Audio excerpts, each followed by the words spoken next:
तर वरती जी डिझाईन दिसते ती पाहायला जेवढी सुंदर आहे, बनवायला तेवढी सोपी आहे. तर चला बनवूया. तर सगळ्यात पहिलं आपण एक बेसलाईन ड्रॉ करून घ्यायची आहे आणि त्याच्यावरती हाफ सर्कल काढायचं. त्या हाफ सर्कल खाली एक छोटा यू काढायचा आहे, जे आपले बेबी एलिफंट असते. त्यानंतर अजून एक बॉर्डर काढून त्याला आपल्याला फिल करून घ्यायची आहे.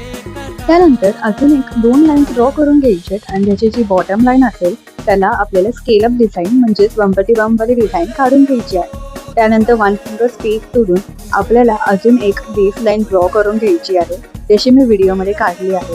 आणि त्याच्यावरती जे स्केल अप पॅटर्न आहे तिथे आपल्याला उलटा यू काढून घ्यायचा आहे आणि खालून देखील आपल्याला बॉटम लाईनला सरळ यू काढून घ्यायचा आहे. पण वरच्या यूच्या सेंटरला आपल्याला खालचा यूचा पॉईंट आला पाहिजे आणि त्याच पद्धतीने खालच्या यूच्या सेंटरला वरच्या यूचा पॉईंट आला पाहिजे.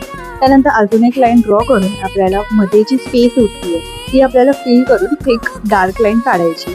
तशाच पद्धतीने वरती स्केल अप आणि वरचा यू त्याच्यामध्ये जी पण लाईन स्पेस उरते ती आपल्याला फिल करून घ्यायची आहे, जशी मी व्हिडिओमध्ये केली आहे. एलिफंट्स मध्ये आपल्याला रेक्टँगल्स ड्रॉ करून घ्यायचे आणि वरून देखील आपल्याला एलिफंटला थिक बॉर्डर द्यायची आहे, जशी मी व्हिडिओमध्ये काढली आहे. ते झाल्यावरती जी आपण रेक्टँगल्स काढलेत त्याच्यामध्ये देखील आपल्याला स्पेस फिल करून घेऊन आपल्याला बेबी एलिफंट्सला आईस द्यायचे. अशा पद्धतीने आपली बेबी एलिफंटची बॉर्डर पूर्ण झाली आहे आणि तुम्हाला जर अशा नवीन नवीन ट्युटोरियल्स शिकायचे असतील तर मला फॉलो करा.